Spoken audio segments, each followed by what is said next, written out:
Hello students, hope you are all well at your homes. Our next topic for chapter motion in class 9th is uniform circular motion.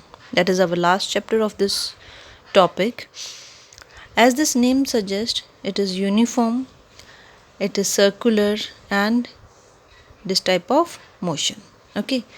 Motion everybody knows what is motion, and if it is a circular motion then it means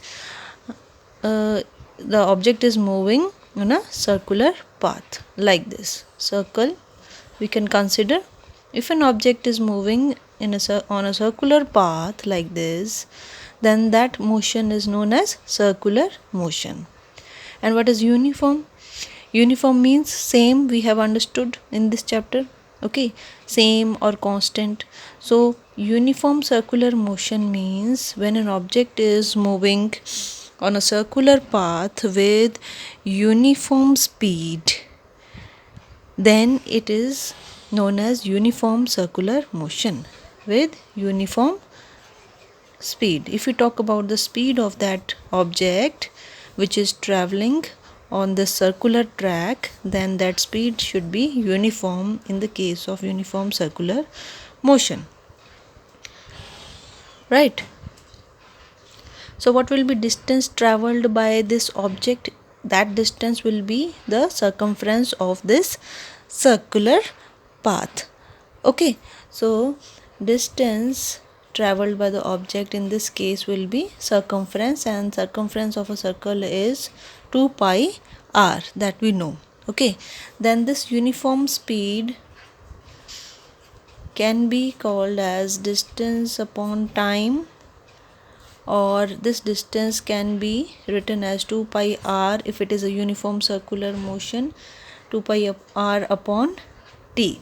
So for this type of case we will consider the formula to find out the uniform speed as 2 pi r upon t, where r is the radius of this circular track. This is r is the radius of this circular track. Now this type of motion is always an accelerated motion. One important feature of this type of motion, that is uniform circular motion, is it is always accelerated motion. Okay, that means the object is having acceleration always whenever it is moving on this circular track with the uniform speed. Right? How? Let us understand this first. Accelerated motion. Acceleration comes into picture whenever there is a change in velocity, we all know. And what is velocity? Velocity is nothing but speed along with the direction. Velocity is changing, that means either the speed is changing or the direction is changing. Okay, or both are changing. So in this case of uniform circular motion, we have understood that there is a uniform speed. That means speed is not changing, but the direction may change. When direction is changing, that means there is a change in velocity, right?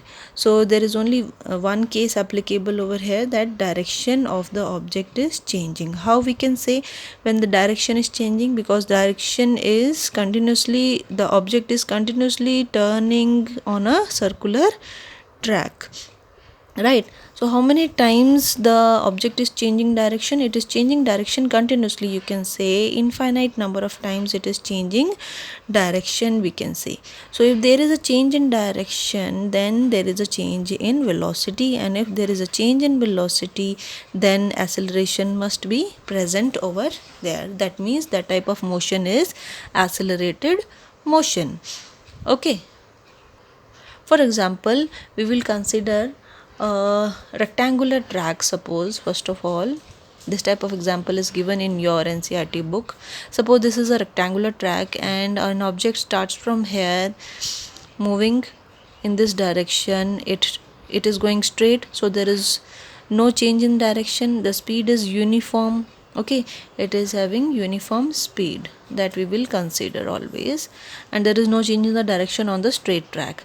When it is changing direction at this corner, and then at this corner it is changing direction, and then at this corner it is changing its direction. So for a rectangular track or for a square track, the object is changing direction 4 times. Okay, so that means it is accelerated motion when the object is covering the whole path. Okay, when the object is covering only the straight path, then it cannot be a accelerated motion, or it cannot be the object cannot have acceleration in this case up to this straight line. Okay, straight line path, because it is having uniform speed and the direction is also same. So speed and direction both are not changing, that means there is no change in velocity, that means there is no acceleration. Okay, so after that we can consider a pentagon or a hexagon, you can say. In a hexagon, when the object starts from here, here, and then here, and then here, then here, then here, then how many times it is changing its direction? 1, 2, 3, 4, 5.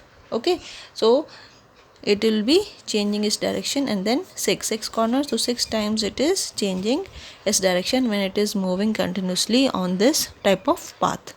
Okay, then if we increase the number of sides, then we can have an octagon like this. We can consider an octagon like this.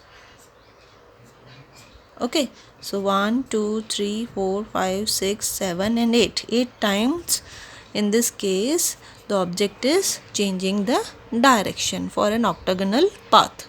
Okay, now what is a circle? So it will become circle when we increase the number of sides. You can see from rectangle to hexagon, then to octagon, and then if I increase, it is changing to the overall shape is changing to a circular shape. Okay, so if I increase the number of sides more and more and more, from 8 to 10, then to 12, then to 16, then to 100, then so on, then we will get a perfect circle afterwards. Okay, so circle is nothing but having infinite number of points joined together at a distance, at a particular same distance. What is that distance? That is distance from the center, from that point is same, that is radius. Okay, so these are infinite number of points, that is a path.